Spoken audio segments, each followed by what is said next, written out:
comes the snow. But this looks like sleet to me. And it has the sound of sleet. Must be right on the cusp of freezing. Doesn't feel too cold, it just feels brisk. The air feels fresh. It's inviting. You ever feel the cold is inviting? I do now. I used to say I do not, but I do now. So, hi, good morning. Had the common grackle bird visiting this morning. And the common grackle tends to freak out my mother, but not me. It looks like a crow, but it's not. It has an iridescence to it that gives you the entire spectrum of color on the rainbow. It's just unbelievable. Looks like a black Australian opal, the common grackle. And in Irish lore, it's believed to bring messages from the other world, but more than that, prosperity and abundance and a change in life. And I feel it. I'm living it. As you know, if you come with me into the woods on these walks, you know this is the billionaire's walk on the billionaire's trail. But very few know of it. But that's the fact.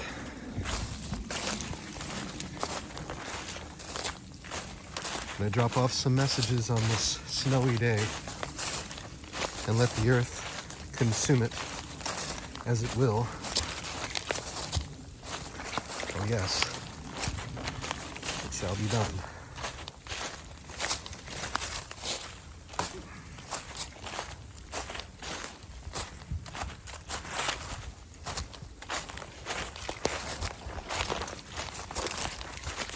So how are you doing today, fearless viewer?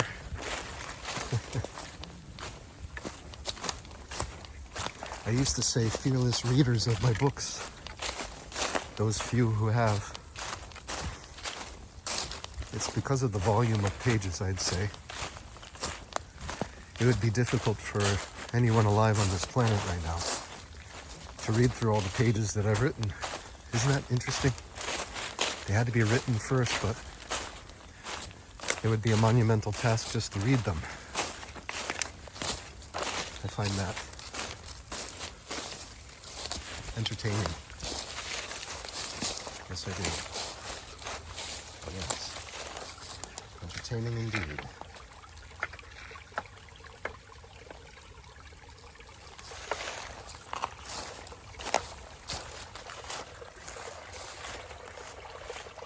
Look how pure that water looks. Has a chance to filter through all these leaves. There's a sizzle in the air from the snow, which you'll hear in a moment. You'll eventually hear it.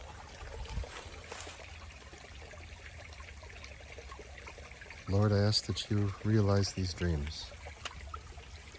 Send them on their way.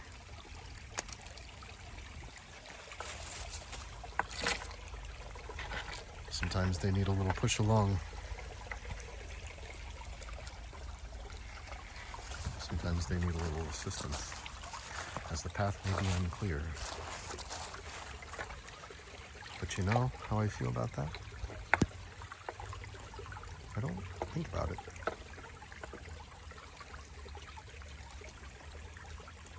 Because everything has its own path, you know? But it all heads in the same direction eventually. Might get hung up on a few things, get in a few snags, get in a laden pool and enjoy the wading of the water. But as soon as the heavy rains pick up, you know, things change.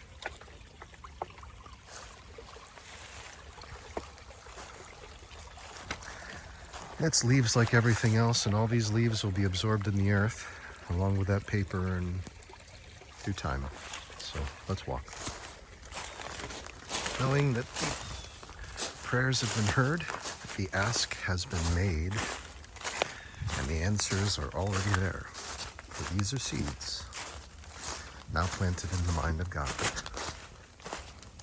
They already were, but now they're really made fortified.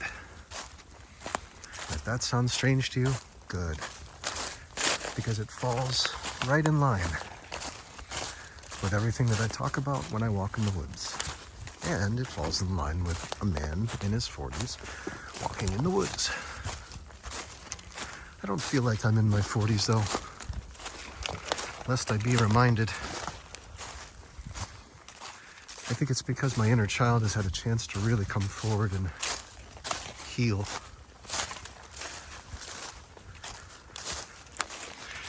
So, for, I would say about a year,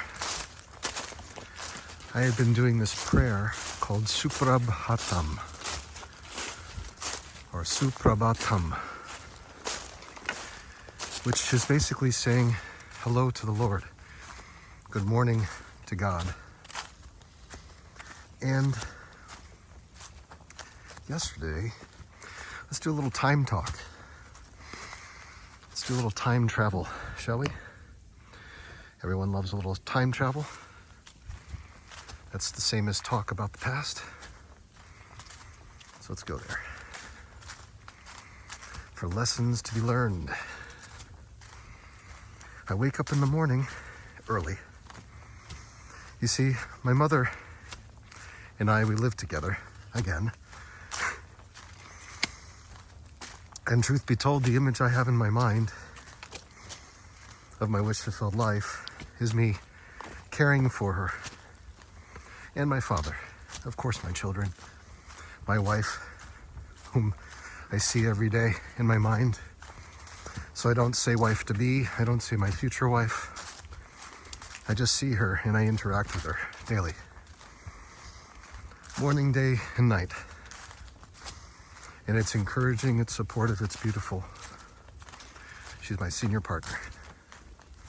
So while I'm having all these beautiful exchanges, imagining my mother being cared for, she lives in her own space that's provided for by me, and of course I should say by the Lord. Probably has nothing to do with me, and that's all good. I'd rather it be that way. Especially now, for I think it would teach a valuable lesson to my family, truth be told, if they were to see everything provided for them come forward and say thank you, and I would say, please just know you did this yourself.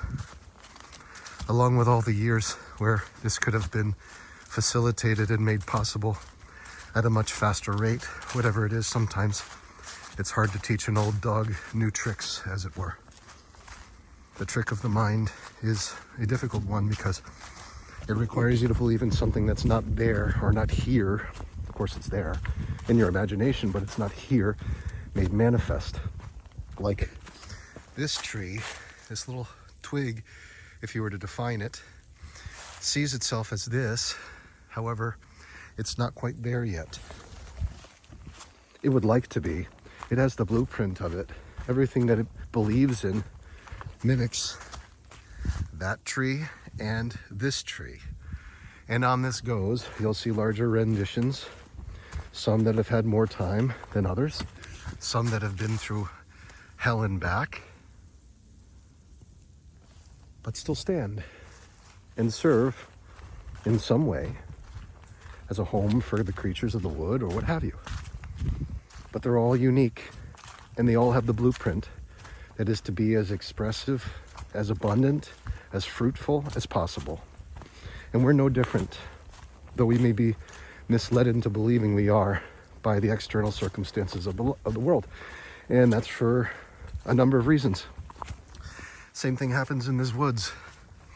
Not all these twigs, although they might be established from seed, will make it. In fact, a lot of them won't. A large number won't. It's not because I don't want them to, but it's because they need space. And we talked about that just the other day. And the reason they need space is for the wind between them to blow. so that disease doesn't form and humidity that is unnecessary doesn't build up. You have to have space. So as I was saying, I imagine my mother being cared for and having her own space. Same with my father, same with my children, same with me, and same with my wife, who is not my wife to be or my future wife. She is my wife in my mind, and I'm happy with her being in my mind for as long as she needs to be before the Lord manifests her in reality. In fact, the expectation isn't even there. However, I live in the glorious expectancy of all these beautiful things I speak about and mention now. Okay, that's good. That's a good foundation for today. So yesterday, as I was saying, my mother was up quite early. She tends to have these routines and has these dialogues in her mind as to what is right and what will work for her because of limitations. So for example, no driving at specific hours because of limitations of her ability to drive at night or in the dark, which is to be understood. If you believe yourself to have those limitations, of course, naturally they'll form themselves into your reality, like anything else. So we're not talking about good or bad or ability versus disability. We're talking about personal decisions that lead to a way of being. They lead to habit and they lead to personality. So I would argue in my recognition of my mother's behavior that she has a personality that is very routine oriented and has to be specific to what she imagines happening. And if there's anything that shifts from that, tends to make her very anxious in a lack of ease. And so she may have the idea that she wants to be out at 7 o'clock in the morning because the crowds at Walmart won't be as crazy, without thinking about the time of year that it is, with daylight savings time, making it as dark as ever outside early in the morning, right at the time that she imagined being at the store. So, morning comes, it's dark, my mother still leaves, and I accompany her. The reason why I accompany her is because of service and love. I'm not doing it for any sort of exchange, other than the exchange that I have with the Lord. I know that my mother is more comfortable with my presence there because I am peaceful and because I'm a person of service. And I'm saying these things to preface events to come in this story. I'm the type of person where birds eat from my hand, literally. Fly and land in my hand and eat and fly off with beautiful treats, knowing that they had a chance to warm up their little talons for a few seconds and be on their way. That's the type of person that I imagine myself as being now and on the Billionaire's Trail. I'm sure you understand what I mean. If you've been watching, if not, it's okay. You don't understand any of it, it's all right. Just listen to the sound and fall asleep. You will. I fall asleep to these videos. The moment I start watching, I get real tired. I start to fall asleep.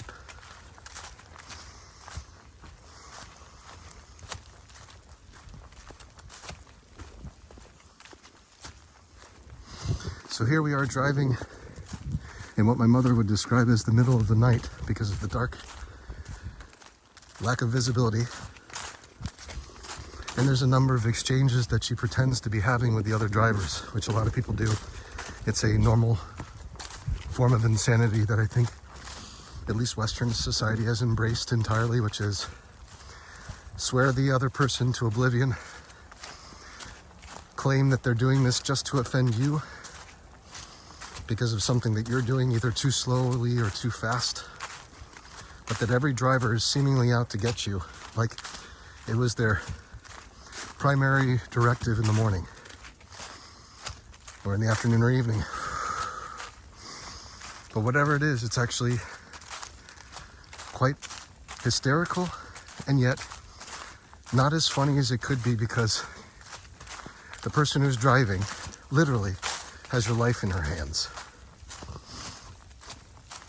Now, the reason why I'm not in the driver's seat, perhaps a lot of you may be asking, is because my license is expired. And this has been a topic of my mother for literally years. Literally years. You see, I have to speak softly because if I start to get too loud with my volume, you never know, people might start judging me as being an angry person. I'm not joking. I'm not joking around. This is how mental illness works when you're living with someone who has control over the finances, control over all spending decisions. You have to give allowance to that mental illness unless your morals and your standards within that are too high, as are in my case. I just shut down. I could fast for 7 days in a row, just survive on water from what I collect here in the woods if I had to, and other things that I forage if I had to. And I would do that for a full week and not touch a single thing in the refrigerator, just to make the point that I'm not owned by anyone. And that's the stubborn ego version of myself. But at the same time, there's an inner child within that ego self that is looking to be protected from people who would exploit my financial situation at this moment. How it appears to be like the rest of the trees, these deciduous trees have decidedly become poor every winter and are abundant in the spring, summer, and then the end of summer to fall. And then they become decidedly poor again. So I'm not alone in these decisions, in this behavior, in these cycles. In fact, if I have to last the long winter without having food because I'm trying to make a point that I'm not owned by anyone's money at all, never will be, ever, that I'll never be a slave to someone, I'll make that point very clear. I'll also make the point clear that I don't need to have exchanges or interactions with anyone other than what I exchange and interact with in nature, which is bountiful. I have plenty of interactions with birds, animals, and silence. I have tons of interactions with silence. I have a lot of interactions with this beautiful space and sometimes the occasional passerby, and all of which is more than enough for me to feel satisfied with community. Just to remind all of you and myself that having interactions and exchanges with anyone in talk may sound like I'm trying to be stronger than I am, but the truth of the matter is I'm happy being an ascetic. That's why I come to the woods. I understand its benefits, and I also understand that the majority of people who I once interacted with would care not be here, nor have these exchanges, and they would likely not understand any of the things that I'm saying, nor would they care to. So why would I waste my ATP on such conversations? What is ATP? Adenosine triphosphate. I've talked about it like for an hour, so just figure it out. At this point in time, if you haven't been watching my walks in the woods, if you haven't been listening, if you haven't been absorbing, then a lot of the terminology that I use will sound foreign, scientific, weird, maybe even disjointed, and you're not going to get it. And it's not my responsibility to force you to get it or to show you the way if you don't put in the time that I already spent recording and uploading this to understand things.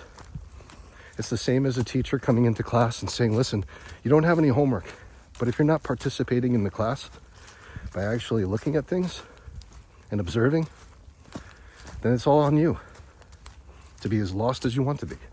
It seems to be the order. You want to be lost. So I'm going to speak about things like ATP and expect you to understand that it's the currency of life. That currency comes from oxygen and anoxic exchanges with your brown adipose tissue, your fat cells, when you're in the cold. And we speak about this, and I've spoken about this. So I'm just going to iterate this the last time. When I say ATP, you decide where you're going to spend it. It means anytime you entertain a thought, you're spending currency on that to perpetuate, to manifest, to establish itself in your world somehow, to either form into a routine, a habit, or a form of personality. You're choosing how that works based on how you spend your currency of energy, which is ATP. Okay, got through that. So just as it's my mother's decision to decide where she wants to spend her ATP, if it's standing in the kitchen for an hour pretending like she's having a conversation with her mother, it's probably no different than me pretending to have a conversation with you. I understand that. That's actually what's very interesting about YouTube. It's just a bunch of people talking to themselves, thinking that they're actually having an audience speaking to them in real time. And it's just playing that role the entire time, unless you have awareness of your consciousness, of your aliveness, and you observe that. But very few on YouTube are doing that. So everyone's kind of a hypocrite if they make judgments of others being, narcissistic or what have you. It's a very narcissistic thing to do if you don't have any awareness of your aliveness. All is the same. My mother can spend her ATP as much as she wants in the kitchen, ruminating, speaking to her deceased mother, who's been deceased since, I think, the 60s. No, sorry, 1971, 72, I don't know. It's the early 70s. So she has these full-blown conversations with her and believes to be receiving responses in turn, much like, the Irishman from Braveheart speaks to the Lord. It's all good. It's not so much a criticism as much as for my mother, it's an antecedent.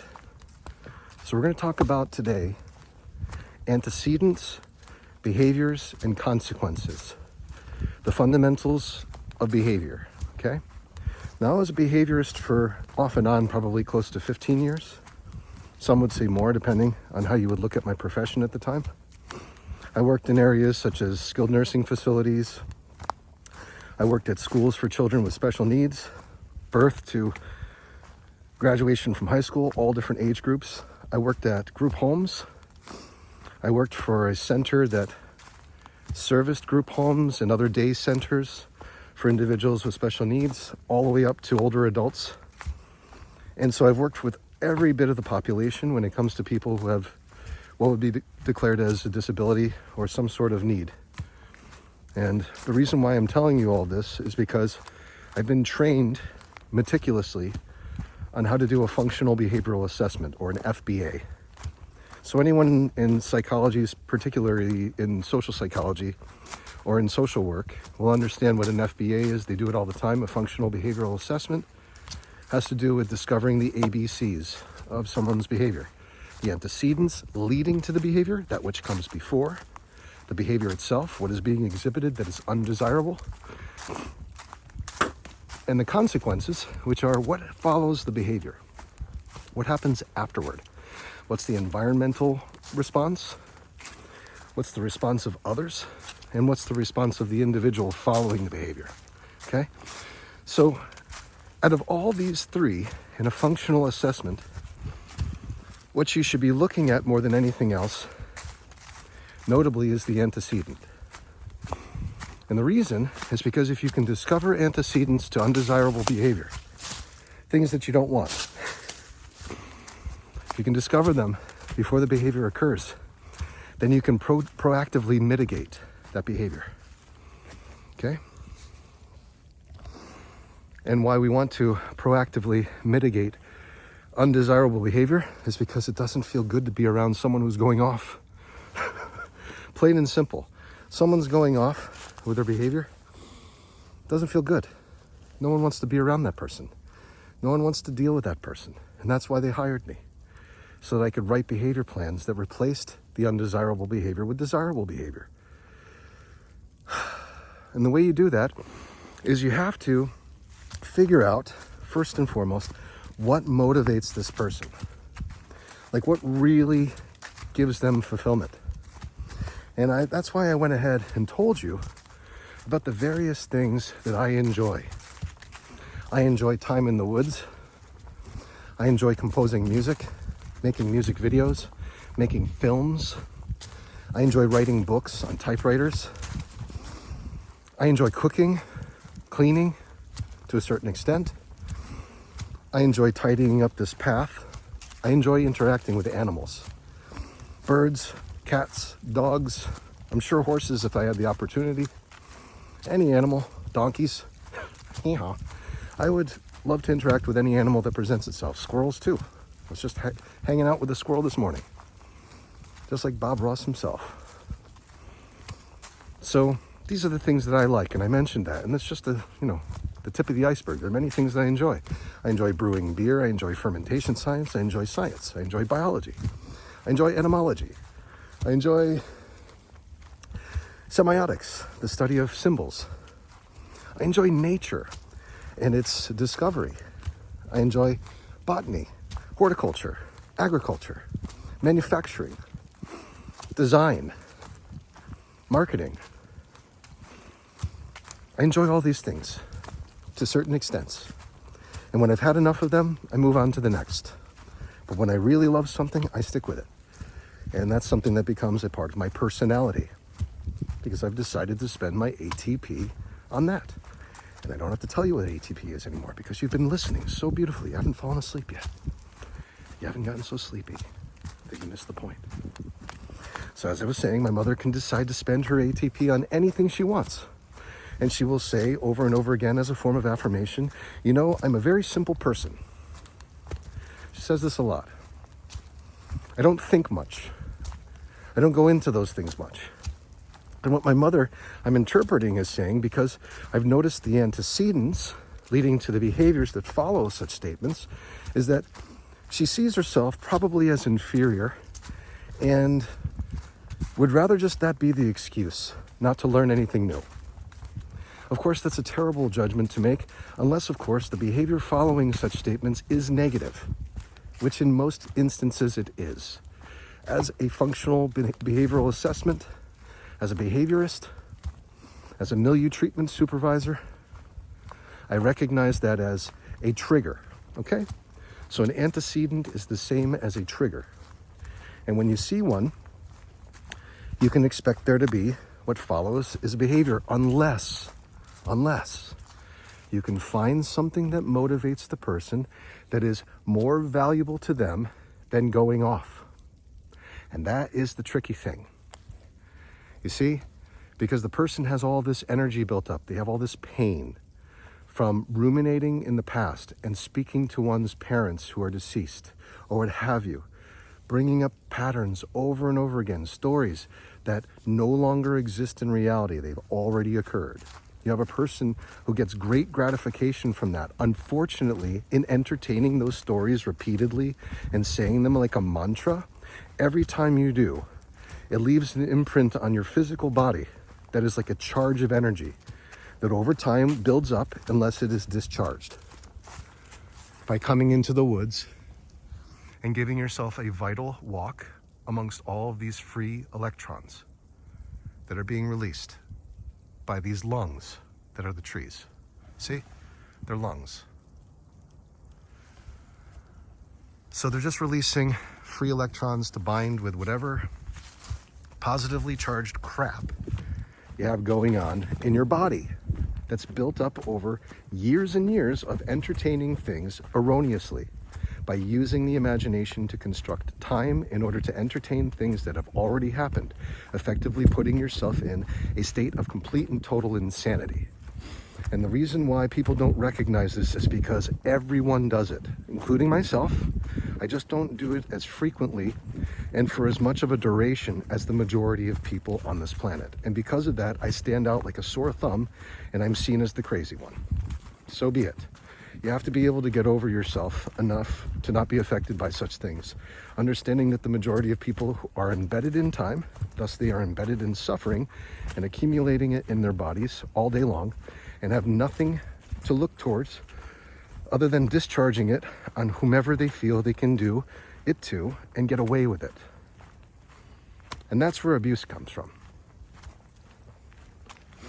Depending on how clever the person is with their behavior, regardless of the antecedents that you can recognize, the consequences following the behavior, the C's, will include cover-up, which is, I wasn't really that way, gaslighting, or I didn't really mean to say it like that. What I really meant to say was gaslighting.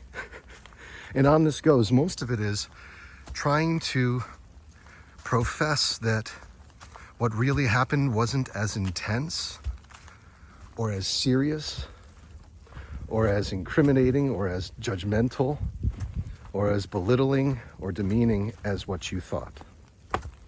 And this is why, if you are working as a behaviorist, you're just observing this. You're like, okay, the C was the result of discovering that this charge of energy was what they believed to be let go of, like it was discharged onto another person, causing them, without a care, suffering or some form of reduction of peace. And the person is trying to cover up that it had nothing to do with them, and that it wasn't nearly as severe, and that it's totally fine. And in fact, if someone is really sick and really clever, they'll use what's called victim blaming and say, oh, you did that to me. You mean like the time that you did that to me? Oh, you mean like what you're doing right now? I can see how you're getting worked up. I can see how your volume is increasing. I can see how this is just a sign of cycles that have been happening over and over again. Someone who's really sick and like totally taken by narcissism, which becomes borderline personality disorder. In this case, the person is saying, it's not me who is doing anything wrong. In fact, I'm the victim. Think about that. You notice the antecedents of the behavior that is undesirable. The behavior is exhibited. The person shows no remorse in the consequences of such behavior being exhibited. Comes full term with this by pretending like it wasn't nearly as bad as it was.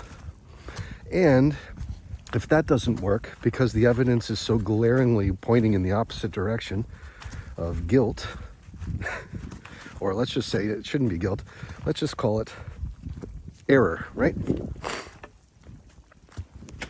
All the evidence is pointing in the direction of error, that the person made a big mistake.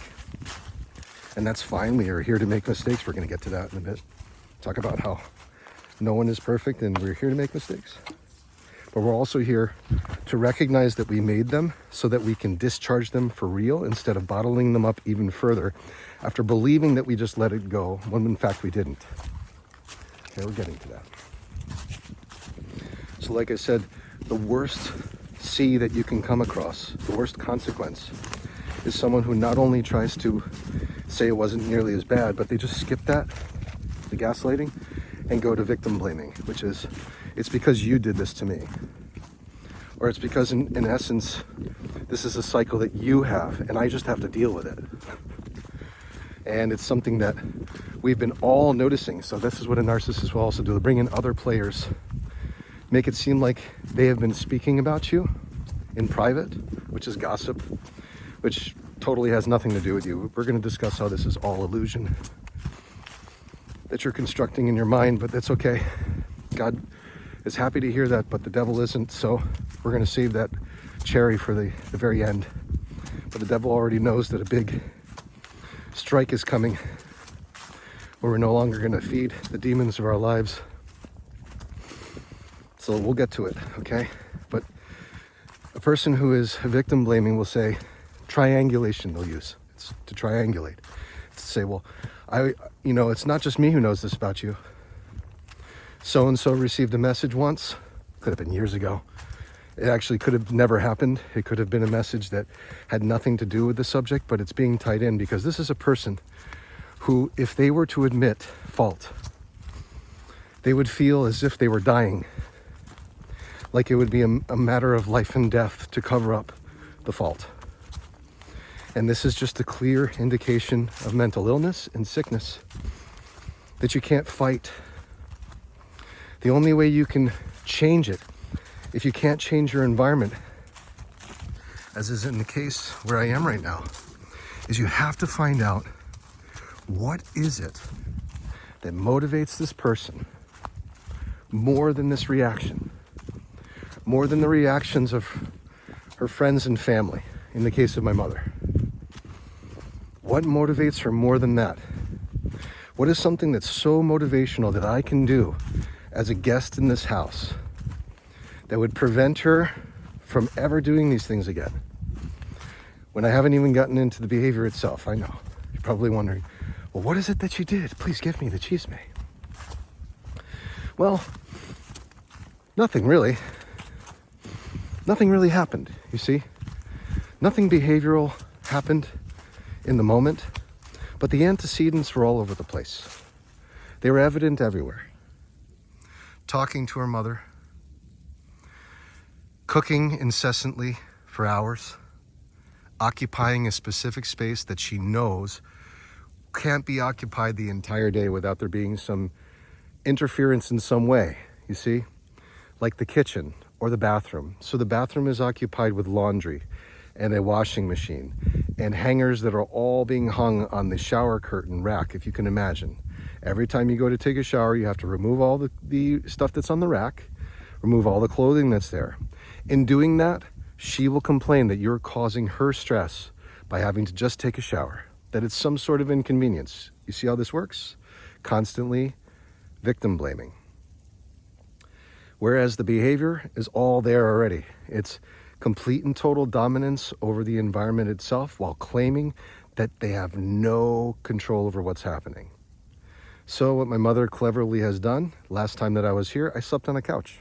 And I did for months, actually for years. For like 2 years, I'm confessing, I slept on a couch. The couch was really comfortable for a while, and then my brother decided it would be better to get a new couch. Even though I haven't seen my brother in years, he's just as bad as my mother as far as interference and trespassing goes. Decided to just have it thrown out and order one that actually came with mold. I shit you not, it came with mold. So I slept on that. And then I went to Mexico, and that was a story in itself.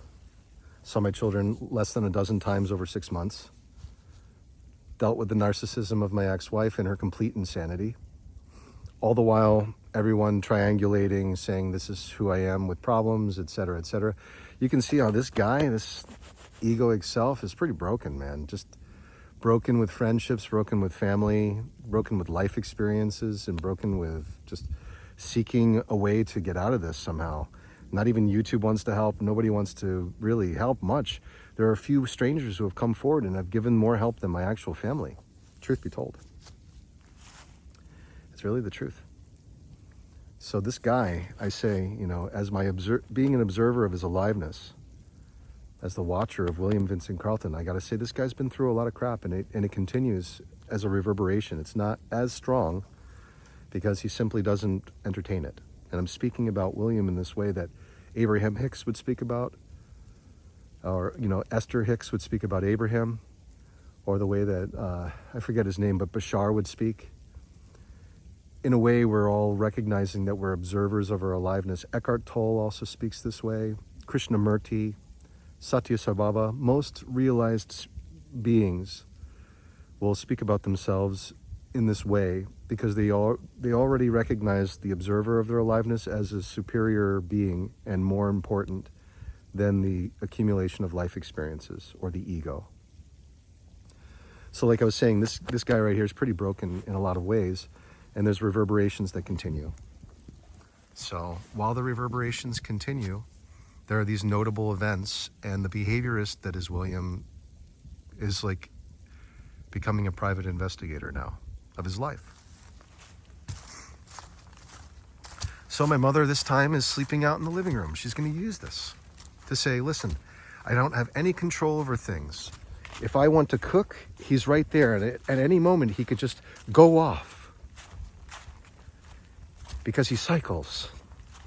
So my mother occupies the bathroom with laundry and hooks and all sorts of things everywhere.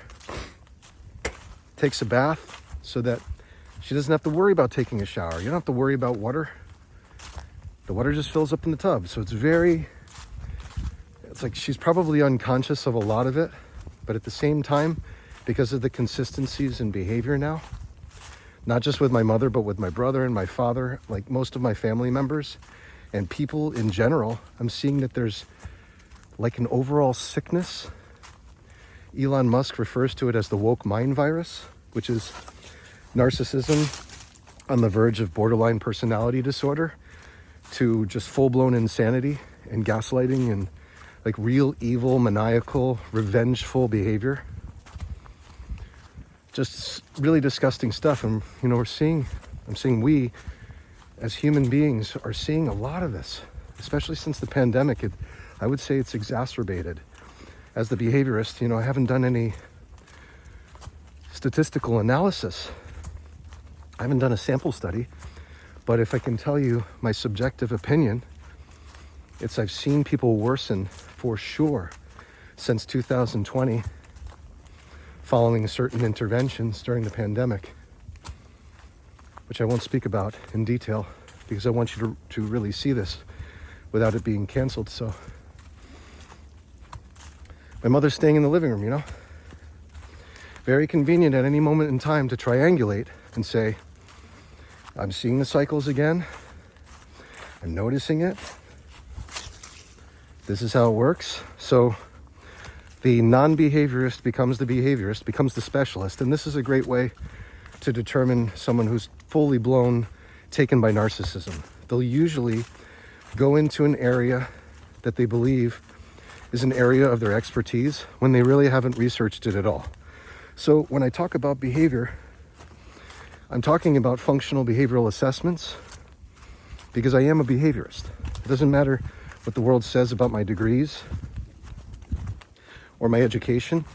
I full-blown know what it's like to conduct an FBA, and I know how to observe target behavior, and I also know how to replace it.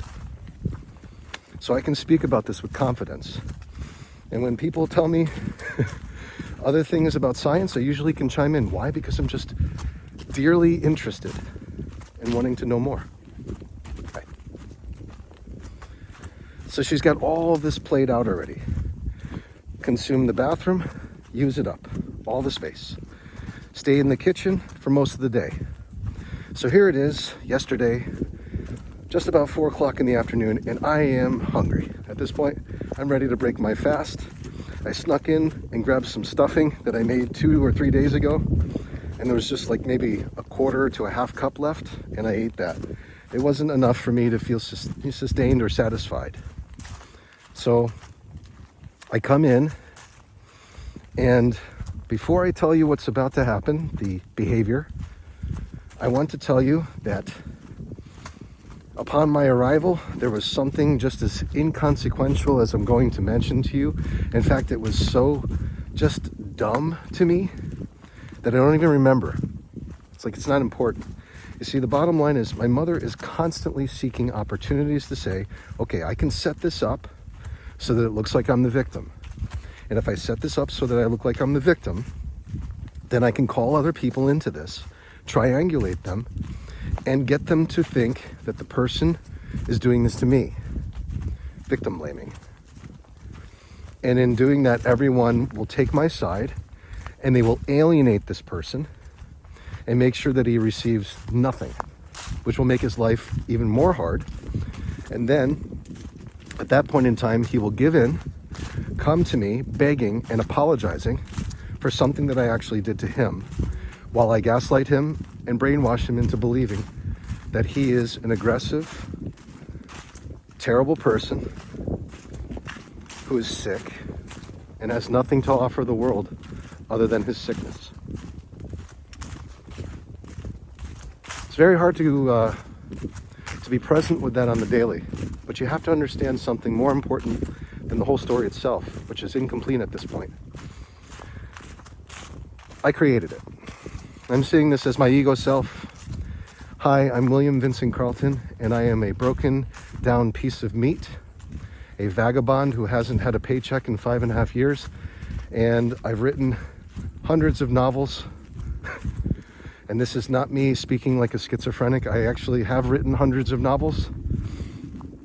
I've produced endless amounts of creative efforts in the forms of music, film, and literature, and I have failed with all of them. Most notably, I failed as a father with my children. I failed as a husband with my first marriage. I failed with my family. And this is why I no longer have any say over my life.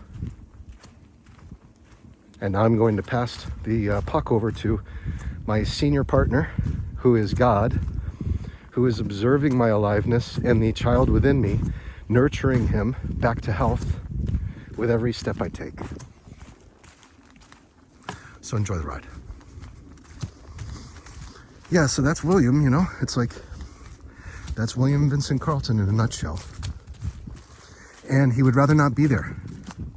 And I don't blame him. He would rather not be involved in any of these situations, in any of these stories, and I don't blame him.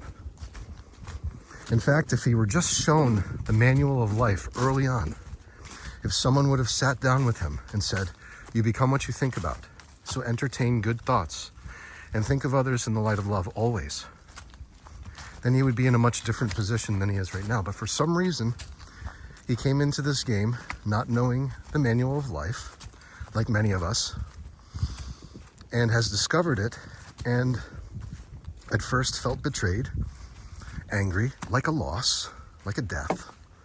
And then you just let that ego that you built, which is built erroneously on a bunch of problems and errors that were made, unbeknownst to him through his own thoughts, you just allow him to let go of all that. You allow him to release and surrender that on the Christ within so that he can go free. That's what you do. So, I noticed the antecedents yesterday. Mom talking to her mother. And it's the anniversary of her death. Probably important. Probably comes with some pain. Considering my mother was there nursing my mother to death. Helping my mother to get through cancer in her final years. Felt that she was doing it alone. Felt like her father at the time was attacking her and her mom while also cheating on her.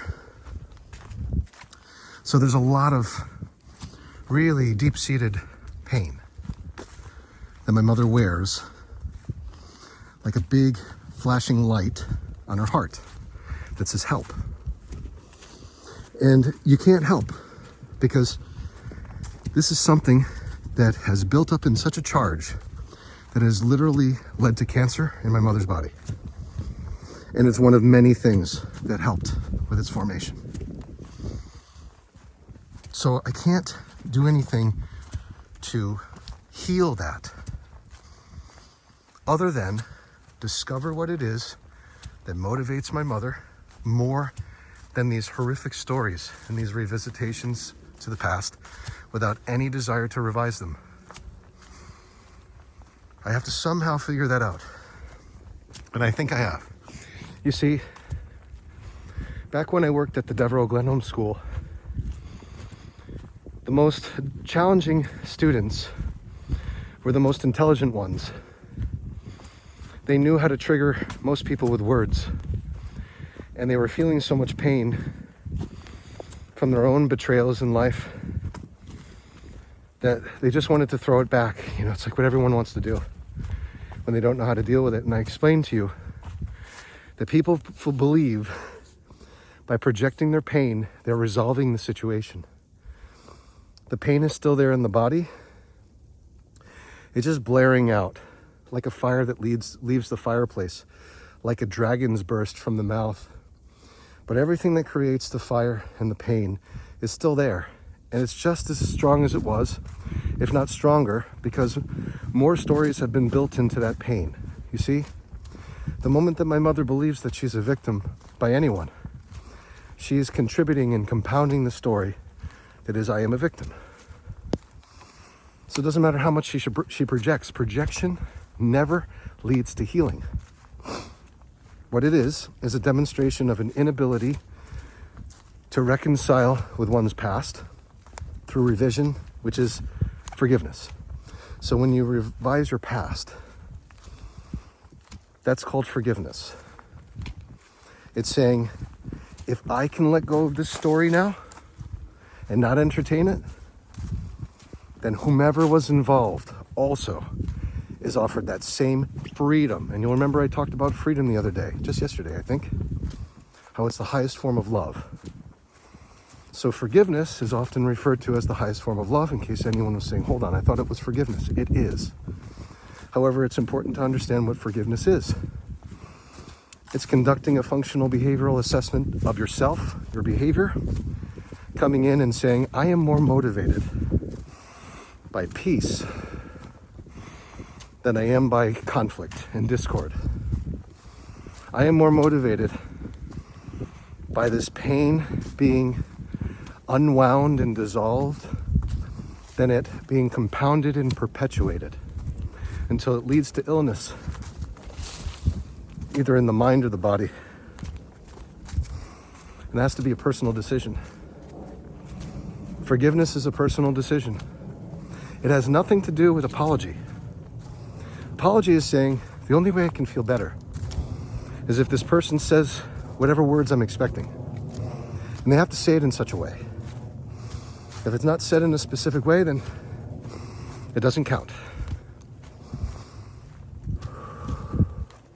That's not forgiveness. That's a guilt trip.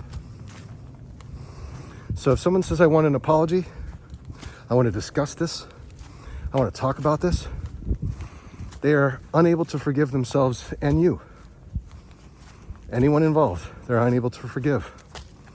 Because forgiveness is about revising your past to where you cast these burdens of pain, which have accumulated in your body, on the Christ within you, and you go free. Thus allowing anyone involved to also go free equally, without any strings attached. Which means you may want to talk about this, man. You may want to bring it up to all your friends. You may want to ruminate, but that's not forgiveness. That's a guilt trip, and it leads to disease. So I say this with strong words. It's because the behaviorist in me wants you to understand what you're really doing.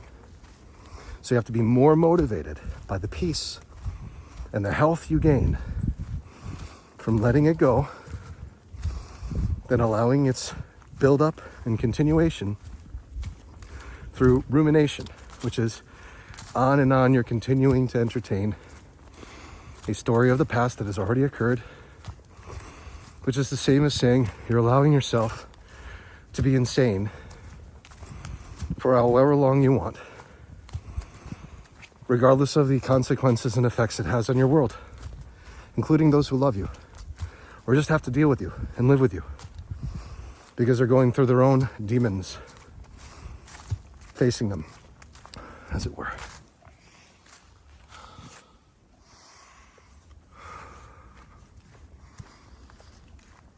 So you have to decide. It's a personal decision. You can't expect someone to say the right words to you and suddenly it's all gone. That's a guilt trip. It's saying I won't be okay until you say or do these things. By saying or doing those things to someone else, you're saying I have the inability to take back my power and utilize it for revision. Instead, I'm going to give my power to this person by saying they must do this. And so long as they don't do it the way I expect, even if they did, it still wouldn't be good enough unless it's done 50 times, 100 times. You see how this goes? If you're that type of person, don't label yourself as mentally ill, okay? Because it's not going to help you. What's going to help you is deciding right now, enough is enough. I would rather be healthy than sick. Healthy in mind, healthy in body, healthy in spirit, rather than sick. You have to decide. And the moment you decide that, you declare the following with clarity and peace, knowing that the results are speeding their way to you. You say, Dear Lord, who is inside me, not of this world, but rather the giver and gift of it, I cast these burdens, every single pain that I've ever experienced in my life, that has ever accumulated in any way, shape, or form, spiritually, energetically, physically, economically, or otherwise. I cast these burdens upon you, the Christ within, and I go free. It is done. And you do it as quickly as Christ used to heal people. He didn't have any rituals. He didn't have any seances. He didn't light candles. He didn't do vigils. He didn't have big sermons and routines unless he was giving the Sermon on the Mount, and those were beautiful. But the general routine for Christ was, Jesus of Nazareth would be told, so-and-so can't see. He goes up, puts his hands over the eyes of the individual and says, believe that you can see. Imagine it. Use your imagination. You're healed. It is done. That was it. That was it. Because he didn't want his ego self to get involved in the ritual, in the routine, in the story, in the falsehoods of believing that that ego self was responsible for the healing itself. That's why when I write fast. I don't stop to think about it. That's why when I'm here with you in the woods, I talk fast. Or if I do, I speak articulately and clearly and continuously. And I do no cuts, no repeats, and no surrender to the recording. Shouldn't say no surrender to the recording. Some recordings I've surrendered, which is the same as deleting them. But all is to say, it's one take for me. And the reason for that is because I want no involvement. No involvement. I, William Vincent Carlton, the egoic self, who's broken beyond compare, want nothing to do with the words that are being said to you right now. Because I know the more that I remove myself from that process, the more I'm becoming just like I am when I sit down at the typewriter, when I sit down and write. I know that I am becoming what I think about.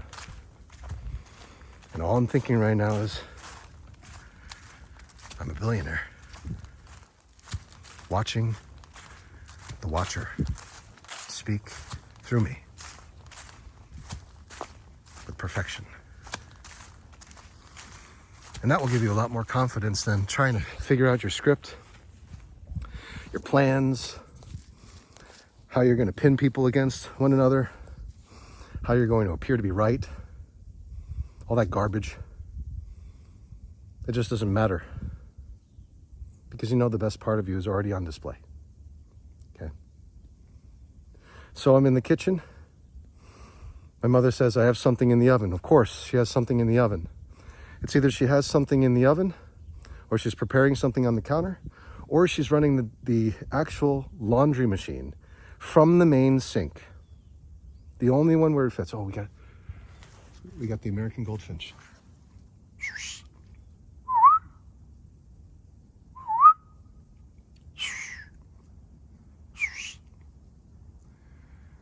There is an American goldfinch up there. I heard it. So whatever it is, the kitchen is occupied. And so I have one of two choices, and damned if I do, damned if I don't. If I go into the kitchen, there's room to say, you're being aggressive towards me, just by cooking something. When the last thing I want is to have an exchange with my mother. Just as I explained to you my desires, I love being an ascetic. I'm here in the middle of the snow, happy as can be, loving being an ascetic. I just happen to have the hunger pangs of having fasted until 4 o'clock. So I wanted to eat.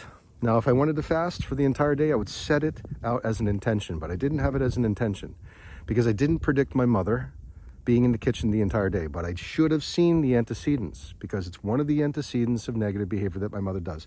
She consumes the space of the place or will go as far as to hide things that you normally use every single day, which is not technically hiding to her. She just says, I had to reorganize. So she reorganizes your most important things that you need access to, puts them in different areas so that you have to go to her and ask her where they are. So what does the behaviorist do in this moment? The behaviorist makes a clear discovery. It seems that more than the negative behavior being exhibited, that accumulation of life pains, it seems my mother is most motivated by attention itself.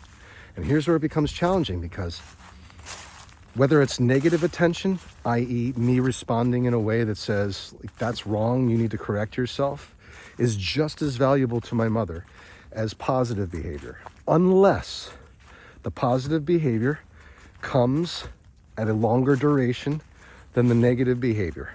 response. So she's looking for the response, for one, and two, she's looking for duration. Because time flies when you're having fun, doesn't it? Use your ATP. Watch the video from yesterday. Time flies when you're having fun. So my mother wants to have fun while receiving attention from those whom she loves.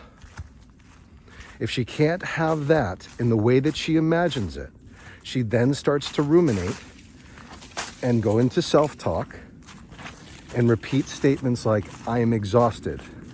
Oh my God, Mom, you hear me? I am exhausted. She'll say things like this. To which I clearly understand as a behaviorist who is observing with a functional assessment that my mother is right now ruminating unconsciously. Because I can say these things to you. I can get caught up in story, and you can get caught up in it too. But you understand that it's a story, and so do I. There's a difference between that and what my brother, my brother, that was a Freudian slip right here. And what my mother also ruminates and does. She'll think about things over and over again with no awareness of it. So saying I am exhausted one time is bad enough, but repeating it 100 times, it stirs up all of the pain in the body. And so the direct relation to that is, today is the day of my mother's death. I tie that in. No one understands how I feel. I tie that in. No one has called me or reached out to me. All I'm doing is preparing food for people, yet I receive nothing in turn. Gets added in. And because my mother is a Leo, she'll never ask for it. She expects you to just understand that that's what she needs at all times, without remembering that you're actually your own self going through your own life experiences. So it creates a hell of a situation to have to deal with. So if the behavior isn't sufficient enough to warrant a response, it has to be increased. And here's where we have another term to teach you today. It's called the extinction burst. And in behavioral psychology, the extinction burst is a phenomenon in which a person who is exhibiting negative behavior, if they do not get a response in the way that they expect, they increase their behavior, which is to say they make their behavior more erroneous and worse in order to nearly force upon a response. And the great issue with this, which we see happen in a lot of abusive relationships, is that if you respond to the extinction burst when the behavior has increased in order to garner that attention, that becomes the new standard from which to begin going off. So if someone starts their standard for going off with verbal aggression, gaslighting, saying hurtful things, if that doesn't get the attention, then it's triangulation. If triangulation doesn't get the attention, then it's environmental aggression, which is the same as misplacing things or reorganizing. It's a form of environmental aggression, but it's very clever. She's very clever. She's a very intelligent person. I come from my mother and my father. I get it. I understand. They're both intelligent in their own way, in this conniving way. They just work in a different way. So I see it. I'm saying that as William, but as the observer of all this, it's very interesting to see William's behavior at times, to see my mother, William's mother, and William's father's behavior at times. It's all very interesting. And it's very interesting to see everybody's behavior out in society since the pandemic. Kind of falls in line with a lot of the stuff I'm saying. So if you respond to that extinction burst when the behavior has increased, that becomes the standard. And if they don't get a response, they might even increase from there. So that can turn to environmental aggression, and it can even lead to physical aggression. And what happens in physical aggression is you have to run for the hills, or you call the police. I'll say this very clearly. If a person has resulted in or resorted to exhibiting negative behavior in the form of physical aggression towards you or anyone else, or towards themselves, which is self-injurious behavior, then you have no choice as a mandated reporter to get the hell out of there and make sure the person gets some sort of intervention. Because they have decided at that point that since their words don't work, their physicality is going to. Now, when my mother very intelligently does is she'll say something like, he's larger than me, he can overpower me, I'm a victim. While also stating, I've got to get this out of the oven, comes into my personal space. And the story that I haven't told you is a few weeks ago, we came up with a safe word.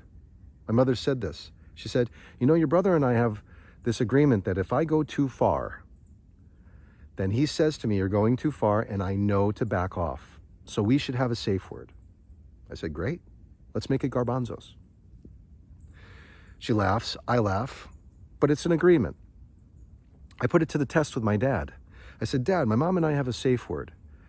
It's garbanzos. When it's said, we don't say anything and we give each other space. Would you like that? He said, yeah. I said, great. He goes, how about we make ours beans? I said, no problem, beans. And I said it right to my dad so we could put it to the test. And he got it. My dad understood. No talk. It's our agreement. That's what a military guy does. That's what an Eagle Scout does. He understands this is a pact and we stick with it. We don't break it.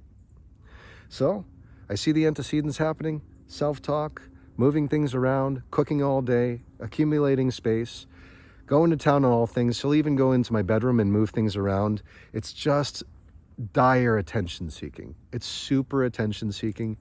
And it's all there. It's negative attention seeking because my mom's not going to expect me to come to her and say, hey, Mom, I saw that you moved things around in my bedroom without my consent. Thank you. That's so great. Wow. Because I would be reinforcing that behavior to continue. And so if I come out in response negatively and say, hey, Mom, I noticed that you touched my things. Please don't do that. First of all, I'm giving a stop statement. I'm not giving any instruction, and I'm giving her attention for her negative behavior. So it's going to increase the negative behavior. And if she goes and moves things and I don't respond the next time, what happens? Extinction burst. The behavior increases. She does something even more grandiose, even more wild, even more triangulating, even more ridiculously sick and out of this world wrong in order to get a response. And everyone has a threshold.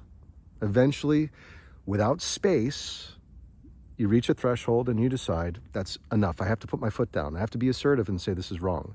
Unfortunately, it's going to give this person attention that they are so starving because they cannot fill that gap within them with love because there's this vacancy. And the vacancy has come from years and years of not taking responsibility for one's own actions, thoughts, feelings, convictions, and belief systems to be able to revise and rewrite their own pain out of existence. And that's an hour and 8 minutes of discourse. So my mom comes into the kitchen. She's invading my personal space, which is environmental aggression. It's a form of it. I immediately say to her, Mom, garbanzos. That's all I say. Garbanzos. There's silence. I think this is a successful intervention. I cook my meal. I enjoy my meal. I come back into the kitchen and I say, everything's good, Mom. No, it's not. You're aggressive. You aggressed towards me. All right. And I say, no, I didn't. And I'm not aggressive. And I'm buying in by giving attention to this statement. You see, by buying in and giving attention to this statement, without walking away, I'm giving her the negative attention that she's seeking. The entire day was built around this moment. All the antecedents leading to this and expecting it to be some form of great blow up so that she can call everyone in and finally fill that space, even though it's not going to create any resolution or any healing. There's not a single time that she's called my dad where he has provided a solution of resolution. Not a single one. He's only gotten himself involved in a situation. And that also includes his son, who he lives with, and his daughter-in-law, who he lives with. Brings them all into the equation. And they all are talking about it. And they're all putting energy into it. So, of course, it allows them to have their escape, knowing that gossip is also another way to project your pain upon someone without their consent, without them being there. So think about the echo, the reverberation effect of one incident of a person claiming they're a victim of external circumstances, how this can affect the days of so many people. There might be people who don't want to hear it anymore. They don't want to hear it. They've cried wolf enough times, they've heard it, they don't want to hear it anymore. And that one day that they say, listen, I don't want to hear it, they become the aggressor from the person, because the person has an inability to face any of these things and heal from within. This cannot be resolved through external circumstances. There's no external circumstance or situation that you can manifest either positively or through negative behavior that will resolve pain experiences that have embedded themselves in your body. That process of healing requires revision with your imagination while casting the burdens on the Christ within and going free. That's the only way you can heal. And I can't expect my family to understand this right now, especially from the behavior that I have observed of people in general nowadays. My ex-wife, even my children. I dare say this, but my daughter is as indifferent as anyone else. I haven't seen her on a phone call in over a month and a half. And because she's been indoctrinated that I am some negative force in her life, which I'm not, because my ex-wife has triangulated so deceitfully, brought in therapists, teachers, friends, family, and shut me off from all of them in order to hold that down, to make a stronghold of illusion around my daughter, to brainwash her into believing that I am some negative influence in her life. It could be anything. She'll tie it in, just like my mother. So I'm noticing this. And what's really wild about this is I'm attracting these people into my life. And you know why? Because I become what I think about. So here we come to a form of conclusion. I know that I become what I think about. And I know that these individuals are presenting these types of situations to my life that are debilitating for most and have been for me for many years. Because of my own personal experiences with loss, these situations are coming up and they're tests. Not because the subconscious wants to deliver me a test and see how I can handle pain, but rather because I gave so much feeling and so much attention to these negative situations in the past as a behaviorist and as an individual just living with family and friends, making errors all the time with my thoughts, feelings, my actions, my behaviors, that even though I have been living, walking in the woods, reflecting, making affirmations most mornings and evenings, praying, being kind and caring to the life around me, it's not enough for the subconscious to believe that I truly want to be freed of all of this pain. So these situations perpetuate and continue until I ignore the extinction burst entirely. And here's what happens. Here's the silver lining. Let's say the behavior increases and it's not physical aggression. That's the best case scenario you could have with the extinction burst, because you know you have a choice. You can choose not to respond if it's not physical aggression. If it's physical aggression, you have to defend yourself if it's directed towards you. I'm sorry to say. It doesn't matter who it is. I don't care what anyone says. If physical aggression happens from a child, I learned how to do restraints. I had to put my son in a restraint once because he was just being continuously physically aggressive. He was pinching, he was biting, he was doing lots of negative behaviors. And I knew that this could not perpetuate. So I bound his arms and I held him there for as long as he needed to calm down. And I kept saying, breathe. Finally, he did. I let go and he said, I'm never doing that again because what you just did was horrible. It makes sense. What I just gave him for attention was not as sufficient as what he could get for his positive behavior. So I reinforced the positive behavior immediately afterwards. And that's what you have to really do, folks. A lot of you will hold grudges when something happens. For me, it's a 15-minute rule. If someone's done something, said something horrible, it's not physical aggression, but it's an extinction burst thing, and it's calmed after 15 minutes, go up to the person and attempt to start a conversation, but not about the past. It's just be kind. Be kind with their presence, as if nothing happened. You've let go of the past, and you're offering yourself that as well in the form of forgiveness, which is the greatest form of freedom you can give yourself in self-love. So you're letting it go. 15 minutes, that's usually like a standard for me. I tried this with my mom last night. 15 minutes, I had a nice meal, came back, well, no, you're aggressive. Okay, I said, listen, this is the second time I've tried to, what is it called? Not mitigate, not reclamate. Maybe that's it. To, I don't know, to resolve. Let's just call it that. There's a better word. This is my second attempt to resolve this right now. And I'm not going to try a third time. I'm going to sleep. I prayed that we could go to sleep peacefully. And she goes, I can see how you're getting worked up. I said, okay, I refuse to participate in your mental illness. That's it. I know it's a judgment, but you can say this to people. I refuse to participate in this conversation if you don't want to say mental illness. But I wanted to bring it forward and state it, that by continuing to ruminate on the past and future, that is insanity. It's a form of insanity that is widely accepted by most Occidentals, people who live in the West. I've seen it in Canada, I've seen it in the United States, and I've seen it in Mexico. So I would call it Occidental. It's from the West. All right? You can expect most people to be living in time in such a way to where they're totally oblivious that they're insane, but they are unconscious.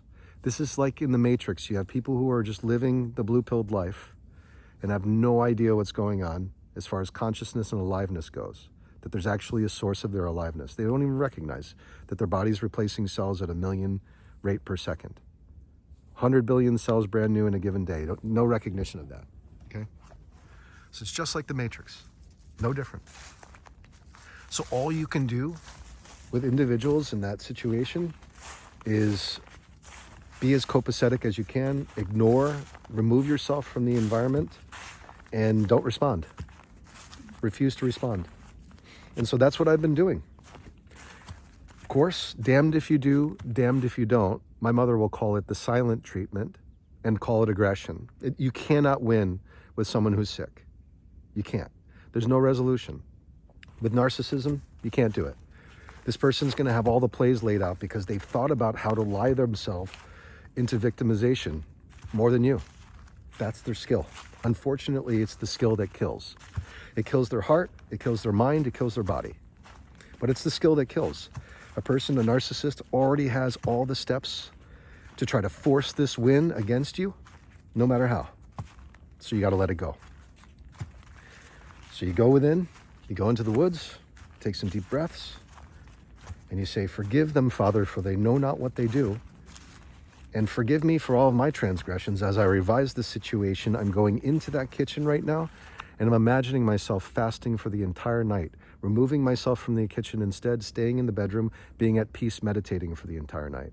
That's my revision. The moment the door is knocked, it's my mother. She's not displaying any negative behavior. I reinforce that. Because the thing that motivates her more than going off is getting loving attention from her family. Because she's a Leo. She's the sun. I get it. I get it because I recognize the antecedents, the behavior, and the consequences. My mother knows that if she goes off with me hard enough and says things painful enough, horrible enough, such as, this is the reason why your children don't talk to you. This is why you have no friends. This is why you have no money. This is why you're sick. I know that if she says those things to me, the inner child within that she brought into this world will want nothing to do with her for a good number of days. And that I can ride it out as long as I need to because I care more about my inner child than my mother and her words. Same thing goes with my children. Same thing goes with anyone. You care for your inner child. That's why you're brought into this world. Everyone has their own for that reason. They're a priority. So I can go lights out, no communication, no interaction, no exchanges for days, if not weeks, months. I mean, it's like to me, I can shut people out. Not because I want to, but because I know there's no resolution that comes from giving attention.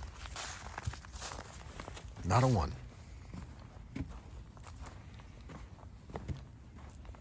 So let's say a prayer to this yellow jasper right here. That this entire situation that I've explained to you bring more healing than pain. That people come to the realization that they make errors and mistakes all the time. come to terms with those errors, revise them as if they weren't even there, and forgive themselves and let it go. Understanding no discussion about the past will ever lead to a resolution or a reduction of pain. That's my prayer. And I'm going back into this house and I'm imagining having a very peaceful day. And no matter what comes my way, should I feel hunger pangs and go into the kitchen and try to prepare myself a meal and I see the stairs of death coming in, that's just my assumption that it's a stair of death. That's just my assumption that it's illness. That's my judgment. So Lord, please forgive me for my trespasses on this day, and lead me not into temptation to trespass any further, for it needed to be used as an example for others to be able to heal, and also for me to heal. Deliver us from this evil, this error, that we are separate from one another, that we require something from others in order to feel complete, that we would have such an emptiness that we would seek it out through negative behavior. And that we see our completeness now in this moment in the woods, Lord, knowing that there is no lack in truth. For you are the giver and gift of life, and all things that fall into that. All money, all health, all wealth, all attention, all comfort, all company, all provided by the Lord. So lead us not into anything but that, Lord. Deliver us from the evil of temptation to trespass on the lives of others through judgment and ill will, narcissism, gaslighting, and indifference. Instead, give us the daily bread that we ask for, so that we can be generous and break bread with all, so that everyone has what they need and there is no lack. I pray for this, Lord, for with these resources in my hands and in my bank account, I know for sure I can shine like the most beautiful of pearls or diamonds and enrich the lives of my friends, family, and loved ones without any fear in saying these things. I can enrich their lives. Please enrich me, Lord, for I already am on this billionaire path. So when you think you're making a wish, and when you wish, you're sending a message to the Lord, and the Lord relays that to the infinite shoreless sea of creation, the womb, the matrix, matrix, M-A-T-R-I-X is the womb in Latin. Hear those sparrows going nice and slow. So until next time, everyone, be well, God bless you, and God bless the United States of America. Enjoy the snow. Stay warm.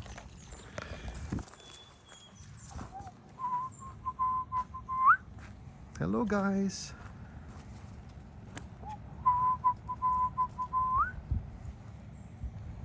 There's a sparrow. They're loving the snow.